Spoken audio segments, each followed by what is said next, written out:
Hello friends, എല്ലാവർക്കും നമസ്കാരം. നിങ്ങളേവരും കാത്തിരിക്കുന്ന നയനുടെയും ആദർശിന്റെയും ഇന്നത്തെ വിശേഷത്തിലേക്ക് എല്ലാ കൂട്ടുകാർക്കും സ്വാഗതം. എല്ലാവർക്കും നല്ലൊരു ദിവസം ആശംസിച്ചുകൊണ്ടെന്ന് വിശേഷത്തിലേക്ക് കടക്കാം. അപ്പൊ ലൈക്ക് അടിക്കാനും ഹൈപ്പ് ചെയ്യാനും മറക്കരുത് കേട്ടോ. നേരെ വിശേഷത്തിലേക്ക് തന്നെ പോവുകയാണ്. തുടങ്ങുമ്പോൾ തന്നെ കാണിക്കുന്നത് നയനയും ആദർശിനാണ് കേട്ടോ. അങ്ങനെ നയനയ്ക്ക് ഭയങ്കര ടെൻഷനാണ്. ഇനിയിപ്പോൾ നമ്മുടെ നവ്യ എന്ത് ചെയ്യുമെന്ന് അറിയില്ലല്ലോ. അങ്ങനെ ടെൻഷൻ അടിച്ചിരിക്കുമ്പോഴത്തേക്കും ആദർശ് വന്ന് സമാധാനിപ്പിക്കുകയാണ്. നീ പേടിക്കൊന്നും വേണ്ട, അങ്ങനെ ഒരു കടുങ്കൈയൊന്നും നവ്യ ചെയ്യത്തില്ലായിരിക്കും എന്ന് പറഞ്ഞപ്പോഴത്തേക്കും, അല്ല എനിക്ക് പേടി അതുമാത്രമല്ല, ചന്തുമോൾ ഉണ്ടല്ലോ അവിടെ, ചന്തുമോളെ ഇനി വല്ലതും അങ്ങനെ ചന്തുമോളെ ഓർത്ത് നീ പേടിക്കൊന്നും വേണ്ട. അവിടെ അച്ഛനും അമ്മയും മുത്തച്ഛനും മുത്തശ്ശിയും ഒക്കെ ഉണ്ടല്ലോ, അതുകൊണ്ട് ചന്തുമോൾക്ക് ഒരു പ്രശ്നം ഉണ്ടാവത്തില്ല. നീ സമാധാനമായിട്ടിരിക്കുക. ഒന്നും സംഭവിക്കില്ല, നല്ലത് മാത്രം സംഭവിക്കൂ എന്ന് നമുക്ക് മനസ്സിലങ്ങ് കരുതാം. പിന്നെ നവ്യ ഉണ്ടല്ലോ, ഒന്നും മിണ്ടാതെ ഇങ്ങനെ നടക്കുന്നുണ്ടല്ലോ, പൊട്ടിത്തെറിച്ചാലും കുഴപ്പമില്ലായിരുന്നു. അത് പിന്നെ ചേച്ചിയുടെ സ്വഭാവം എനിക്കറിയാം. ചെറിയൊരു കാര്യത്തിന് പോലും പ്രതികരിക്കുന്ന ആളാ. പക്ഷെ എന്താ മിണ്ടാതെ നടക്കുന്നതെന്ന് എനിക്ക് ഇതുവരെ മനസ്സിലാവുന്നില്ല ആദർശേട്ടാ. ചന്തുമോള് അഭിയുടെ കുഞ്ഞാണെന്ന് അറിഞ്ഞു കഴിഞ്ഞിട്ടുണ്ടെങ്കിൽ ആ നിമിഷം തന്നെ ആ കുടുംബം തന്നെ, അതായത് അനന്തപുരി തറവാട് തന്നെ നശിപ്പിക്കേണ്ടതാ. പിന്നെ അറിയാലോ, അഭിയുടെ ജീവന് പോലും ഭീഷണി ആവേണ്ടതാ. അവര് ഭയന്ന് തന്നെയാ ജീവിക്കുന്നത്. അവർക്ക് നവ്യനെ കാണുമ്പോ പേടിയാ. നവ്യയുടെ മുറിയിലേക്ക് പോകാൻ പോലും അഭിക്ക് പേടിയാണത്രേ. അത് പിന്നെ ദേ എന്റെ എന്റെ പൊന്നു ഭഗവാനെ, കുഞ്ഞിനെയും കൊണ്ട് ചേച്ചി മരിക്കാതിരുന്നാ മതിയായിരുന്നു. എനിക്കിപ്പോ അത് മാത്രമേ ഉള്ളൂ. സ്വയം ജീവൻ കളയാതെ എല്ലാം താങ്ങാനും എല്ലാം സഹിക്കാനും ഉള്ളൊരു മനസ്സ് കൊടുത്താൽ മതിയായിരുന്നു എന്നൊക്കെ. ഏതായാലും ഇത് കഴിഞ്ഞ് പിന്നെ കാണിക്കുന്ന സീൻ എന്ന് പറഞ്ഞിട്ടുണ്ടെങ്കിൽ ഗോവിന്ദനെയും കനകദുർഗേനെയാണ് കേട്ടോ. അങ്ങനെ കനകദുർഗ ഗോവിന്ദനോട് പറയോ, പോയി കിടക്ക്, എന്തിനാ ഇങ്ങനെ ഇരിക്കുന്നത്? കിടന്ന ഉറക്കം വരുമോ? എനിക്ക് ഉറക്കം വരില്ല. നാളെ എന്തൊക്കെയാ സംഭവിക്കാൻ പോകുന്ന ഒരു നിശ്ചയമില്ല. പിന്നെ എങ്ങനെയാ എന്റെ പൊന്നു കനകയെ പോയി കിടന്നുറങ്ങാൻ പറ്റുന്നത്? നവ്യയുടെ മനസ്സിൽ എന്താണെന്ന് നമുക്ക് ആർക്കും ഒന്നും അറിയില്ല. അവളെ ഞാൻ 4-5 പ്രാവശ്യം വിളിച്ചു, എന്നിട്ട് അവള് ഫോൺ പോലും എടുക്കുന്നില്ല. അവിടെയാണെങ്കിൽ ആരോടും അവള് സംസാരിക്കുന്നുമില്ല. അത് പിന്നെ ആദർശിന്റെ മുത്തശ്ശൻ വിളിച്ചിട്ട് കാര്യമായിട്ട് ഉപദേശിച്ചു എന്നൊക്കെയാ പറയുന്നത്. ഉപദേശിച്ചിട്ട് എന്താ ഫലം? അവിടെയും പ്രതികരണം ഒന്നും ഉണ്ടായിട്ടില്ലല്ലോ. അത് ശരിയാ ഗോവിന്ദേട്ടാ. അതെ, മനസ്സിനകത്ത് ഇങ്ങനെ ഓരോന്ന് മൂടി വെച്ച് നടക്കുമ്പോഴാ നമുക്ക് ഭയം തോന്നുന്നത്. അപ്പോഴത്തേക്ക് നമ്മുടെ നന്ദു വന്നിട്ട്, ഇതിന്റെ വല്ല ആവശ്യം ഉണ്ടായിരുന്നു അമ്മയ്ക്ക്? വയ്യാത്ത അച്ഛന്റെ കൂടെ ഉറക്കം പോയില്ലേ? അവിടെയാണെങ്കിൽ നയനേച്ചിയുടെ അവസ്ഥയും ഇങ്ങനെയൊക്കെ തന്നെ ആയിരിക്കും. അപ്പോഴത്തേക്കും നമ്മുടെ ഗോവിന്ദൻ ചോദിച്ചു, അല്ല മോളെ, നീ ഉറങ്ങുന്നില്ലേ? എങ്ങനെ ഉറങ്ങാനാ? നവ്യേച്ചിയുടെ സ്ഥാനത്ത് ഞാനോ നൈനേച്ചിയൊക്കെ ആയിരുന്നെങ്കിൽ കുഴപ്പമില്ലായിരുന്നു. പക്ഷെ നവ്യേച്ചിയുടെ സ്വഭാവം അറിയാലോ, ദേഷ്യവും സങ്കടവും ഒക്കെ വന്നു കഴിഞ്ഞിട്ടുണ്ടെങ്കിൽ എന്തും ചെയ്യും. ഇനിയിപ്പൊ അതിനെപ്പറ്റി പറഞ്ഞിട്ടോ കനകനെ കുറ്റപ്പെടുത്തിയിട്ടോ ഒന്നും ഒരു കാര്യമില്ല മോളെ. പറയാവുന്നതിലപ്പുറം പറഞ്ഞില്ലേ, പിന്നെ എന്ത് ചെയ്യാനാ? ആദർശനെയും നയനെയും കുറ്റപ്പെടുത്തുന്നതിന് ഒഴിവാക്കാൻ വേണ്ടിയിട്ടാ സത്യം പറഞ്ഞാല് കനക അത് ചെയ്തത്. ഇവിടെ സപ്പോർട്ട് ചെയ്ത് സംസാരിക്കുന്നതല്ല, പക്ഷെ അതിനാണല്ലോ. ഏതായാലും ഇപ്പം എല്ലാവരുടെയും സമാധാനം പോയത് മിച്ചം. ഇനിയിപ്പൊ എന്ത് ചെയ്യാനാ? കഴിഞ്ഞു പോയ കാര്യം ഓർത്തിട്ട് കാര്യമുണ്ടോ? ഇനിയിപ്പൊ നാളെ എന്തെങ്കിലും നവ്യക്ക് സംഭവിച്ചു കഴിഞ്ഞിട്ടുണ്ടെങ്കിൽ അതോർത്ത് നമ്മൾ കരയേണ്ടി വരില്ലേ? അതുകൊണ്ടാ ഒന്നും വേണ്ട വേണ്ട എന്ന് ഞാൻ ഏത് നേരത്തെ കനകയോട് പറഞ്ഞു. പക്ഷെ കനക അത് കേട്ടില്ല. ഇനി പോട്ടെ, ഇനിയിപ്പൊ വരുന്നത് വഴിക്ക് വെച്ച് കാണാം, അല്ലാതെ പിന്നെ എന്ത് ചെയ്യാനാ? അപ്പൊ നന്ദു പറഞ്ഞു, ഇനി നവ്യേച്ചിയുടെ മനസ്സിൽ എന്താണെന്ന് അറിയുന്നത് വരെ എനിക്കും ഉറക്കം വരത്തില്ല. എങ്ങനെ പോയി കിടക്കാനാ? ഇപ്പൊ ആകെ ഉറങ്ങുന്നത് അവനും അവന്റെ അമ്മയായിരിക്കും. അഭിയും അവന്റെ അമ്മയുടെ കാര്യമാണ് ഞാൻ ഉദ്ദേശിച്ചത്. അവർക്ക് എന്തൊക്കെ വന്നാലും ഉറക്കത്തിനും ഭക്ഷണത്തിനും ഒന്നും ഒരു കുറവും കാണത്തില്ല. അവര് കാരണമല്ലേ ഇപ്പൊ ഇതൊക്കെ സംഭവിച്ചത്. എന്തിനാണോ നവ്യേച്ചി അവനെ പോയി വിവാഹം കഴിച്ചത്? മനുഷ്യന്റെ സമാധാനം കളയാനായിട്ടെന്നൊക്കെ ഇങ്ങനെ നന്ദു പറഞ്ഞു കേട്ടോ. അപ്പൊ ഇത് കഴിഞ്ഞ് പിന്നെ കാണിക്കുന്ന സീൻ എന്ന് പറഞ്ഞിട്ടുണ്ട്, നമ്മുടെ അഭി ഇങ്ങനെ ഞെട്ടി എണീക്കുകയാണ് കേട്ടോ. തൊട്ടടുത്താണെങ്കിൽ നവ്യ ഇങ്ങനെ ഉറങ്ങാതെ ഇരിക്കുക, എണീറ്റിരിക്കുക. അപ്പോഴത്തേക്കും അഭി ഇവിടെ ഉറങ്ങിയിട്ടില്ലല്ലോ, ഇവളെന്താ ഉറങ്ങാത്തത്? ദൈവമേ, ഞാൻ അറിയാതെ ഒന്ന് കണ്ണടച്ച് പോവുകയും ചെയ്തു. അയ്യോ, ഇനിയിപ്പോ എനിക്ക് ഉറങ്ങാൻ പറ്റത്തില്ലല്ലോ. ഇവളെന്നെ വല്ലതും ചെയ്തു കഴിഞ്ഞാൽ തീർന്നു. വല്ല കത്തി എടുത്തോ പള്ളക്ക് കയറ്റിയിട്ടുണ്ടെങ്കിൽ സ്വപ്നം കണ്ടതുപോലെ സ്വപ്നം കണ്ടത് ഫലിക്കൂലോ എന്റെ ഈശ്വരൻ എന്നൊക്കെ പറഞ്ഞിട്ട് പതുക്കെ അങ്ങ് ഉറങ്ങാതെ അങ്ങ് പതുക്കെ അനങ്ങാതെ അങ്ങ് കിടക്കാണ് കേട്ടോ.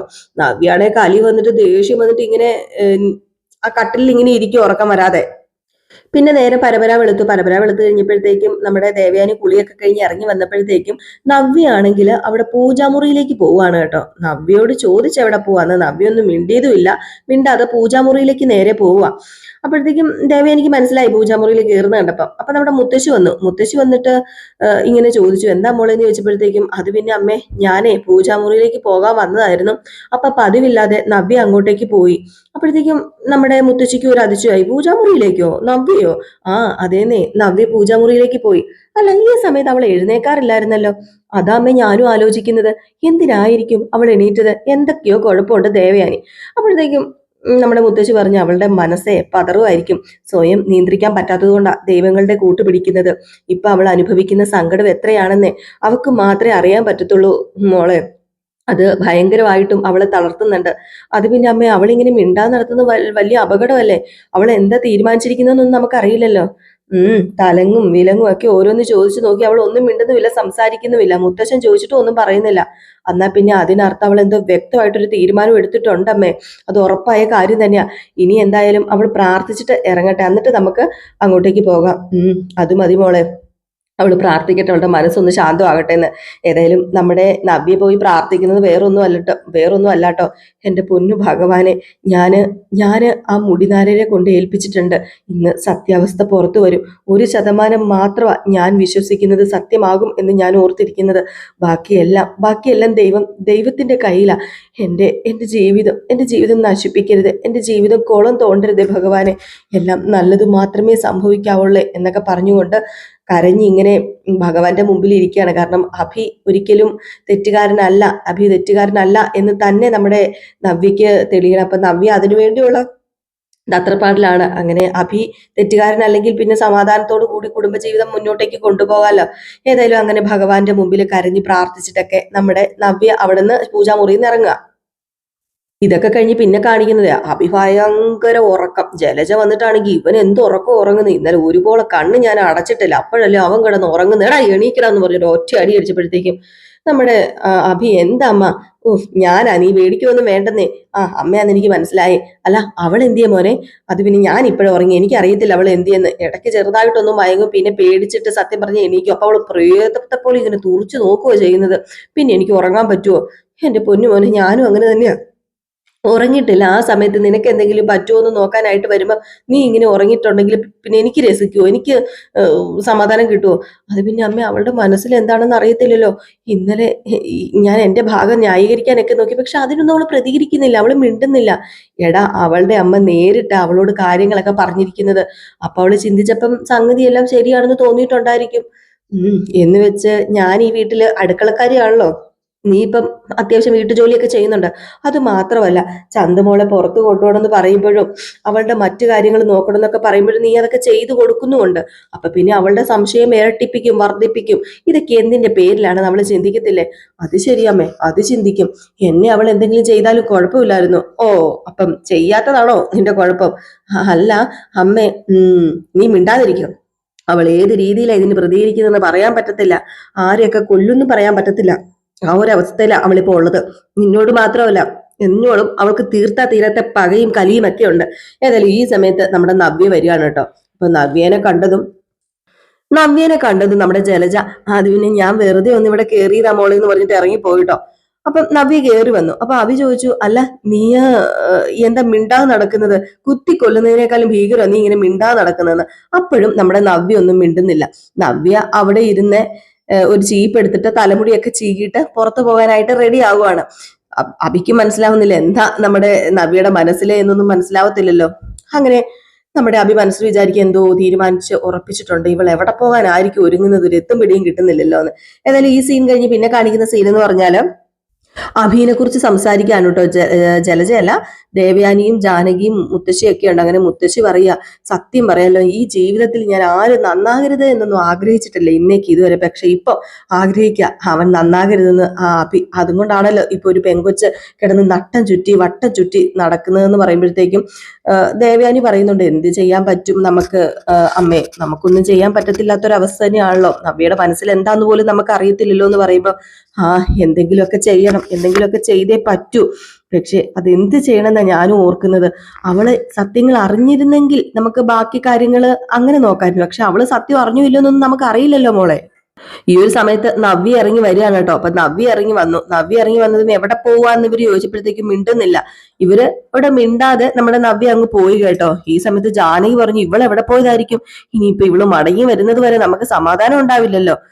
ഇതൊക്കെ ചെയ്തു വെച്ചിട്ട് മനസമാധാനത്തോടു കൂടി അവൻ കിടന്ന് ഉറങ്ങുമായിരിക്കും. അപ്പോഴത്തേക്കും മുത്തശ്ശി പറഞ്ഞു, എനിക്കറിയില്ല ഈ വീട്ടിൽ എന്തൊക്കെയാ നടക്കാൻ പോകുന്നതെന്ന്. വല്ലാത്തൊരു അനുഭവമായി പോയല്ലോ ഈ കുടുംബത്തിൽ ഇന്നേക്ക് ഇതുവരെ ഇങ്ങനെയൊന്നും സംഭവിച്ചിട്ടില്ലല്ലോ. എനിക്കറിയില്ല, എല്ലാം ഞാൻ തന്നെ വരുത്തി വെച്ചതാ. അതെ, നമ്മുടെ ജലജയെ നമുക്ക് ഏറ്റെടുത്ത് വളർത്താമെന്ന് ഞാനാ മുത്തച്ഛനോട് ആവശ്യപ്പെട്ടത്. എന്നിട്ട് ഇപ്പൊ എന്തായി?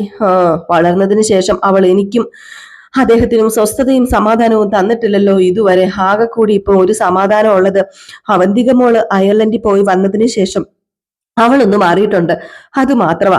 അപ്പോഴത്തേക്ക് നമ്മുടെ ദേവയാനി പറഞ്ഞു, അല്ല എന്നാലും അവൾ ഈ സമയത്ത് എങ്ങോട്ടായിരിക്കും നവ്യ പോയിരിക്കുന്നത് എന്ന്. ഏതായാലും ആർക്കും അറിയത്തില്ല. നവ്യ പോയിരിക്കുന്ന ഡേവിഡിനെ കാണാനാണ്. റിസൾട്ട് കിട്ടി. റിസൾട്ട് എന്താണെന്ന് നമുക്കൊക്കെ പ്രത്യേകിച്ച് പറയേണ്ട ആവശ്യമില്ല, ഇപ്പൊ നിങ്ങൾക്കൊക്കെ അറിയായിരിക്കും. വേറൊന്നുമല്ല, റിസൾട്ട് വന്നിരിക്കുന്നത് നമ്മുടെ അഭിക്കെതിരെയല്ല. അഭി അച്ഛനല്ല, നമ്മുടെ ചന്തുമോളുടെ എന്നുള്ള രീതിയിലാണ്.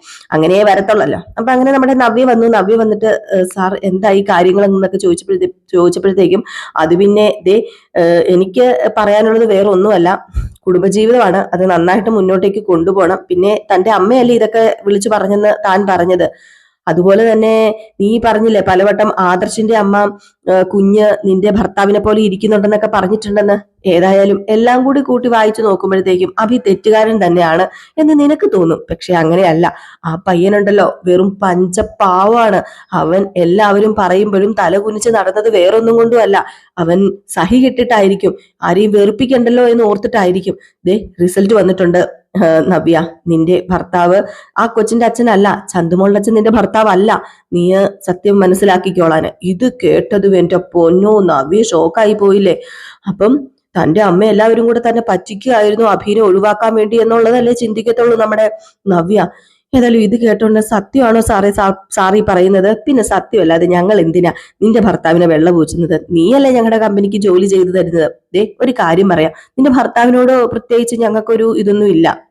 ഞങ്ങൾക്ക് അങ്ങനെ നിന്റെ ഭർത്താവിനെ പുകഴ്ത്തിയിട്ടോ ഭർത്താവിനെ ന്യായീകരിച്ചിട്ടോ ഒന്നും കാര്യമില്ല. എന്തിനു ഞങ്ങൾ ന്യായീകരിക്കണം? അയാള് ഞങ്ങൾക്ക് എന്തെങ്കിലും തരുന്നുണ്ടല്ലോ. നിന്റെ കൂടെ ഞങ്ങൾക്ക് വേണമെങ്കിൽ നിൽക്കാം. പിന്നെ നിന്റെ ഭർത്താവ് ചതിച്ചിട്ടുണ്ടെങ്കിൽ ചിലപ്പം അയാളെ ഞങ്ങൾ കൊല്ലുവരെ ചെയ്തേനെ. കാരണം നീ അത്രയ്ക്കും പ്രിയപ്പെട്ടവളാണ് ഇപ്പൊ ഞങ്ങൾക്ക്, ഞങ്ങളുടെ കമ്പനിക്ക് എം ജ്വല്ലറിക്ക് ഇത്രയ്ക്ക് പ്രിയപ്പെട്ടവളാണ്.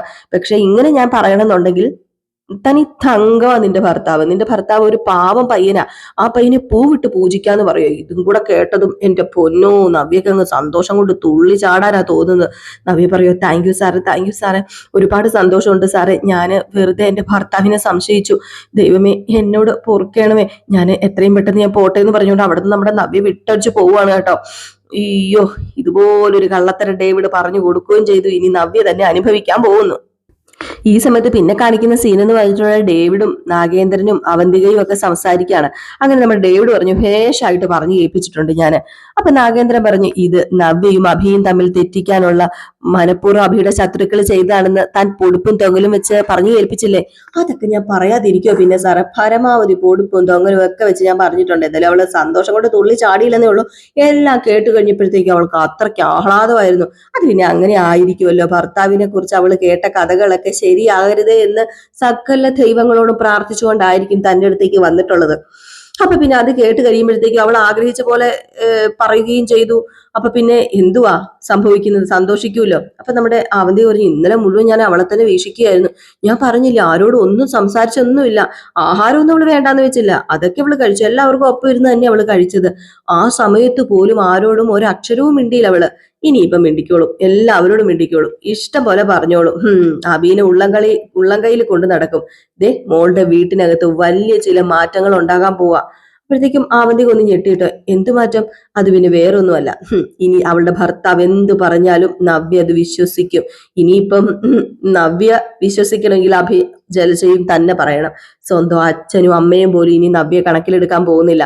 ഇനി എന്നും ഭർത്താവ് തന്നെയായിരിക്കും ദൈവത്തിന് തുല്യം അവക്ക്.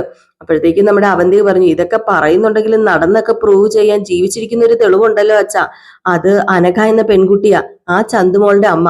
അപ്പോഴത്തേക്കും നമ്മുടെ നാഗേന്ദ്രൻ പറഞ്ഞു, അവള് തളർന്നു കിടക്കല്ലേ, അവക്കിപ്പം ചലനശേഷിയൊന്നും ഇല്ലല്ലോ. അതില്ല, അതൊക്കെ ശരിയാണ്, അതുകൊണ്ട് പേടിക്കാനൊന്നുമില്ല. അവള് റിക്കവർ ആയിട്ട് വരാൻ ബുദ്ധിമുട്ടാണ്. മരണം കാത്ത് ജഡത്തെ പോലെ കിടക്കല്ലേ അവള്. അങ്ങനെയുള്ളവളെ വെറുതെ വിടുന്നതല്ലേ മോളെ നല്ലത്? എന്തിനാ വെറുതെ നമ്മൾ അതിന്റെ പുറകെ പോകുന്നത്? അപ്പൊ ഡേവിഡ് പറഞ്ഞു, എന്നാലും സാറിന്റെ മോന്റെ വഴിവിട്ട പോക്കൊന്ന് നിയന്ത്രിക്കണോ, അത് നല്ലതാ. അപ്പൊ അവധി പറഞ്ഞു, ഇപ്പം ചേട്ടൻ തെറ്റായ രീതിയിലൊന്നും പോകുന്നില്ല. അപ്പം നാഗേന്ദ്രൻ പറഞ്ഞു, അത് പിന്നെ നവ്യ ഇപ്പൊ പൂർണ്ണമായിട്ട് അഭിയെ വിശ്വസിച്ചു. ഇനിയിപ്പം നമ്മൾ അടുത്ത ഘട്ടം എന്ന് പറയുന്നത് നവ്യയെ അവന്റെ ജീവിതത്തിൽ നിന്ന് ഒഴിവാക്കണം. അതിനൊരു മുഹൂർത്തം നമുക്ക് ഫിക്സ് ചെയ്യണം. ആ മുഹൂർത്തത്തിൽ തന്നെ അഭിയും നവ്യയും പിരിയണം. ഇപ്പൊ കാര്യങ്ങൾ പതുക്കെ സ്ലോയിൽ ഇങ്ങനെ അങ്ങ് പോട്ടെ. നമ്മുടെ കമ്പനിയുടെ പരസ്യ മോഡലായി അവളിങ്ങനെ പാറി പറന്ന് നടക്കട്ടെ, അവളിങ്ങനെ പാറി പറന്ന് ഉയരട്ടെ, അല്ലേ മോളെ എന്ന് പറഞ്ഞു. ഏതായാലും ഈ സീൻ കാണിച്ചിട്ടാട്ടോ ഇന്നത്തെ വിശേഷം അവസാനിക്കുന്നത്. അപ്പൊ എല്ലാവരും കാത്തിരിക്കുക അടുത്ത വിശേഷത്തിനായിട്ട്. അടുത്ത വിശേഷവുമായിട്ട് കാണാം. Tata bye bye. ലൈക്ക് അടിക്കാനും ഹൈപ്പ് ചെയ്യാനും മറക്കരുതേ.